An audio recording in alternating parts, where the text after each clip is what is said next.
ka nag-update sa akin naman ng ate, nag-date ka kanina. Ganyan.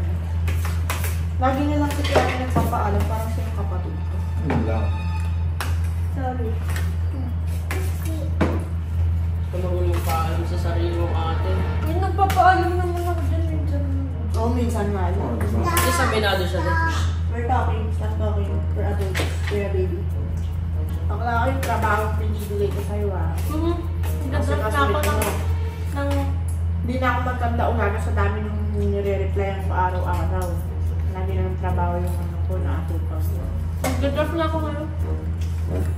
Hindi naman all the time, nandiyan sa tabi mo si Kiana. Paano pag ano yan, may ganap na iba sa kanila. Nasa nakalipat na kami, paano kita ko call kami? Ayoko naman mag-store ko ng mag-store ko ng ibang tao doon, pero nakalipat na. Okay po, ate. Naintindihan ko po, tangina. Inaantay ko kasi di ko may sasabihin ka pa. Pwede kang mag-multiple times ng okay po. Sige, okay po. Sorry po. Paano lang yan? Kinakausap ka na ate, sumagot ka. Inaantay ko pa nga kasi kung may sasabihin ka pa. So, pag inunahan ka lang naman ni Tony ng okay po, ate, sabi mo na unahan ka lang. Gabi, inunahan ka lang din ni mami. Pag gabi ka pa nagsasabihan.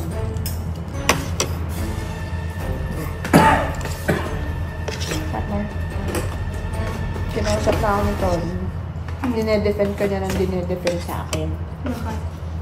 Siyempre, yung ano, alam ko naman talaga hindi ako pipiliin mo kasi iniisip ko parang inconvenience lang ako sa'yo. Tapos laging pag buntis ako, kailangan mag-adjust, parang hirap na hirap ka sa buhay mo.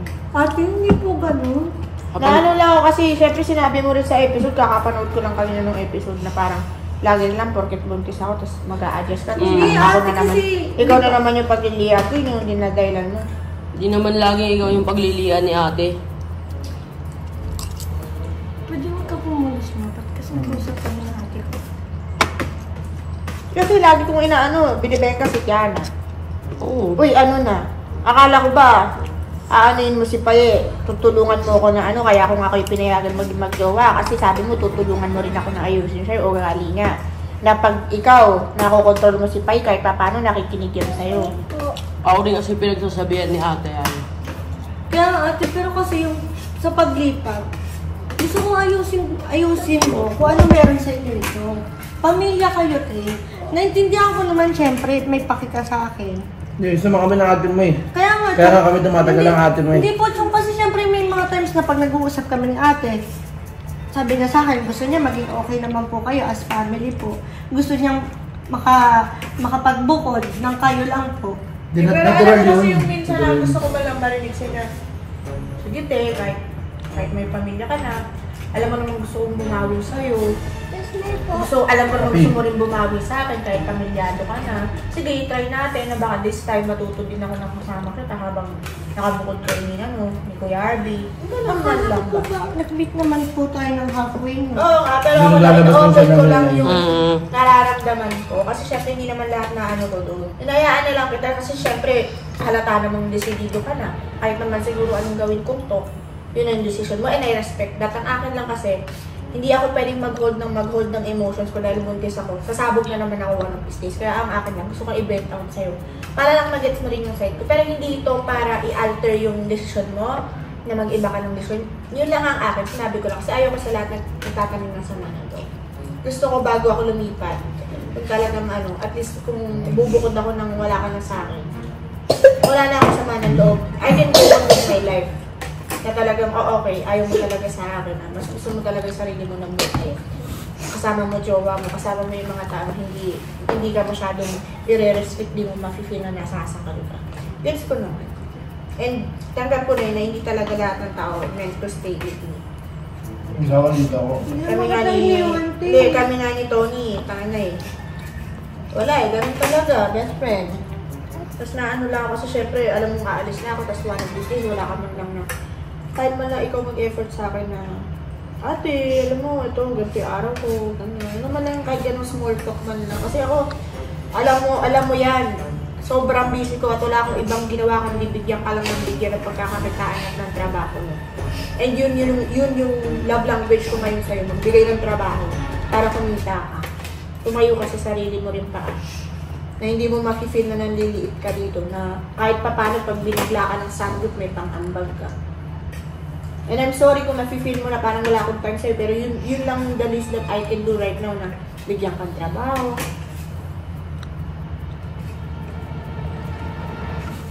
May dumating pa sa akin kanina, kaya mas lalo ako na nalungkot.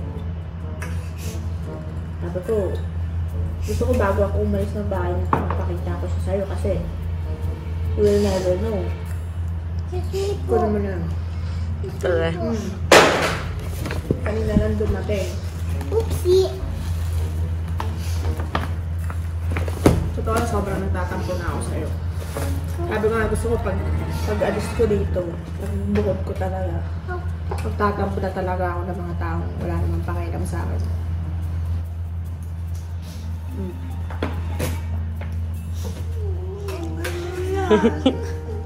Ano yan? Ano yan? Bakit kasi ganyan ka? Wala naman ang ginagawa sa'yo. It's a prank! It's a wrap!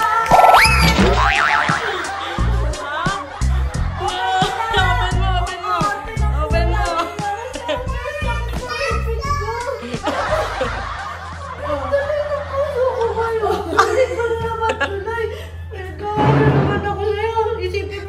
Iniwan na naman kita. Hindi ko na Open mo na! Open mo na! Orte? Ayaw mo ba? Hindi na ba ako nagpipigil eh. Sige, tatahan. Open mo na! Open mo na! Tawag ka Kaya natin open mo na na! Dali! Sa prank! Gusto kita paiyak eh! Masakit yung ngipin mo! Sa prank! Bagong brace ka kasi!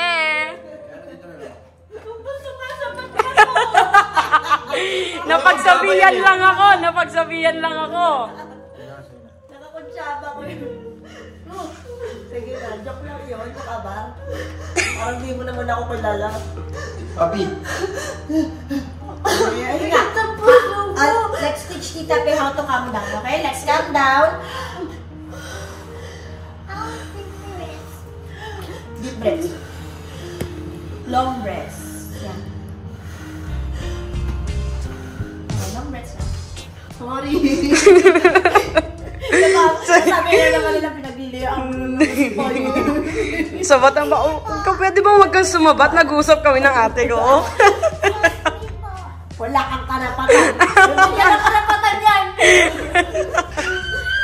Open mo! Open mo! Open mo! Wala kasi yung yellow, so ito lang muna. Yes! Nakakanak! Oh, may size yan rin kasi wala akong makuha ng size mo. Suot mo naman! Suot mo naman! Ang inang yun. Oh! Yes! Purple! Ito pa. Ito mo. Engage.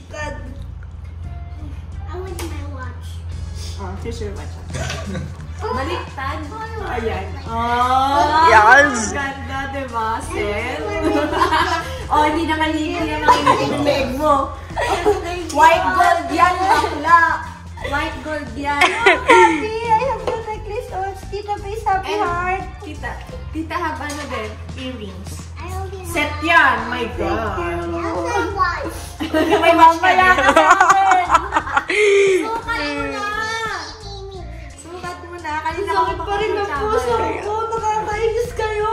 Hindi ko naubos yung pagkain ko. Sabi mo, busog ka naman na, diba? Wait lang. Yeah, oh my God! Ang sabi mo kanina, ang sabi mo? Sabi ko, bibili ako ng gold. Pag nabayaran ko na yung utang ko kay ate. Ang ano mo, ganyan pinakamahal, may utang ka, pero hindi ka pa ang regalo. Ay, nakatali ko. Dad, can you help? Pwede ako t-shirt. Nakakalo. Yeah, bro! Yes! Ayan ang puso ni ate. Ang puso ni ate. Ate, na lagi kay yung ate. embrace. Thank you, ate. Ito pa, oh. Open nyo. Hanggang mo na, tingnan mo, itim na nung tenga mo. Uy, hindi ba itim yan? Nilinis Hindi, ko yan. nangingitim na yan kasi nga peke yung sinusuot mo. Ngayon, naka-white. Yes! The white gold! Nakakanang! Oh, ganun ko. Pak!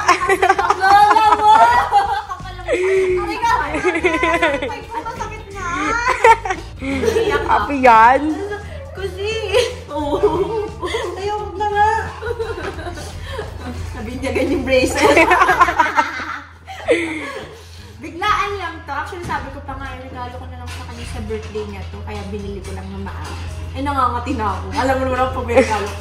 Ayaw ko na i-regalo ng birthday niya. Sige na lang to. Ano lang ang video. Actually, lang, pasabay lang. Ito talaga yung binili. Puso na ni ate. Daddy, may kasalanan ako sa'yo. Bukod sa investment ko kay Paye, may binili din ako sa sarili. Sa akin? Sa sarili ko. Puta nga, akala ko sa akin. Meron ka na eh. Ano? Nabila lang kita ng ng necklace. Tandali. Manggut mo daw, me. Bengal ba yan? Manggut. Kasi may ganito. Wala ka. Meron kasi ganito yung nanay ko. Binili ko sa kanya sa Baclaran. Ano siya, tatlo yung kulay niya. Isang parang bronze, yung isa silver, kasi isang gold. Set siya. Tapos 500 plus lang yung bili ko noon. Tatlo na. Tapos peke siya. Tapos hindi siya nangingitim masyado. Pero nag-fade siya. Matagal siya bago mag-fade. Ang natira na lang sa tatlong bangle na yun yung gold. Meron sa akin yung silver. Nasa yung silver. Oh. So, ayun. Happy kami. Yung bronze na wala na. So, kinikip ko yung gano'n ni mama. Kasi yun na lang yung tanging remembrance na sa akin. Meron pa ako yung isa. Yung sa Pandora niya. So, sabi ko, hindi ko na siya susuotin. Ikikip ko na siya. So, bibili ako ng totoong gold para kahit hindi ko mawawala yung galing sa nanay ko. Kasi niregalo ko yung sa kanya, sobrang memorable. So, ayun, yun lang yung story behind this. Sinabay ko na rin kasi nagandaan ako sa set. Naalala ko si Pay, wala pang gold. Yes! Alam mo ka, hindi na nga ako pinili. White gold ka pang. Yes! May pakinang-pinang ka pa yung putang ina ka. Pwede ko sumabat yan. Wala sumabat, nag-uusap kami ng ate ko. Ayun lang guys, hindi na ako nakapag-intro-intro kasi sobrang biglaan itong prank na to. And guys, yung mga biglaan prank talaga ang mas successful kaysa mga planan. Yes! Wala nang intro-intro. Pero may outro tayo. Yes! And huwag niyong kalimutan na mag-subscribe sa ating YouTube channel. At huwag niyong kalimutan na mag-like sa mga pages namin. Ayan. Kung ano yung nandyan. Ayan, yun na yun. Ayun, once again, thank you so much sa panonood. Kahit inis na inis kayo sa kapatid ko, sabihin mo muna, please, master. Please, Ayun. Again, huwag kayong magsawang sumuporta kahit nakakasawa yung ugali niya. Yeah!